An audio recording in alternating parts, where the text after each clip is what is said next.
So sometimes when we're in a bunker, people are going to ask the question about whether we should be using a lob wedge out of a bunker. Now, for majority of bunker shots, the sand wedge is going to be the preferred club because the sand wedge has a lot more bounce on the golf club. So the extra angle of bounce is going to stop the club digging in. There is a risk that if we take a normal lob wedge from a bunker and it doesn't have enough bounce on it, it can get stuck into the sand and actually feel like the shot's coming out heavy. However, there are occasions when a lob wedge would work quite nicely for you. And we've set one of those shots up right here.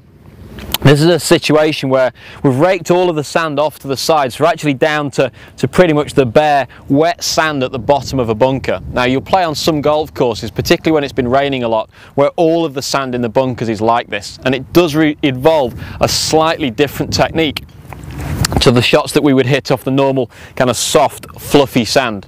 Generally speaking, we talked about hitting 2 inches behind the golf ball, but if the sand is very hard and compact and very wet, 2 inches is probably going to be too much. It's going to slow the golf club down too aggressively, and the ball will feel like it's coming out heavy.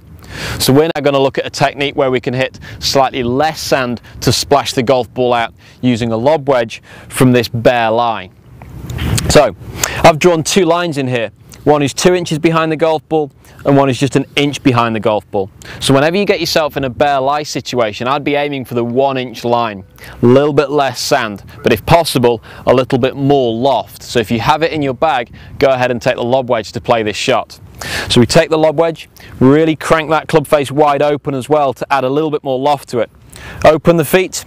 Ball position normally just slightly ahead of centre, but remember that line is going to be in the middle of the feet. And then we're just going to try and glance the club off the sand this time, not going anywhere near as deep as we did on a fluffy bunker shot, just skimming it straight off the surface. So here we go, just try and play a nice little accurate shot to this yellow flag now.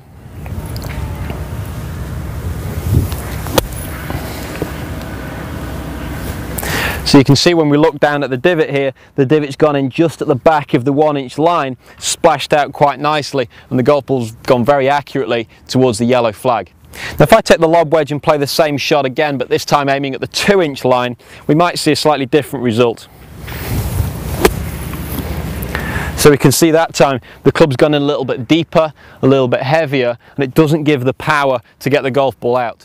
So whenever you find yourself on some bare lies, some hard ground or some wet sand, take a little bit more loft, take a little bit less bounce, and try and play the golf ball from an inch behind it rather than 2 inches behind it. And that should give you a little bit more success on those troublesome lies when the ground is quite bare.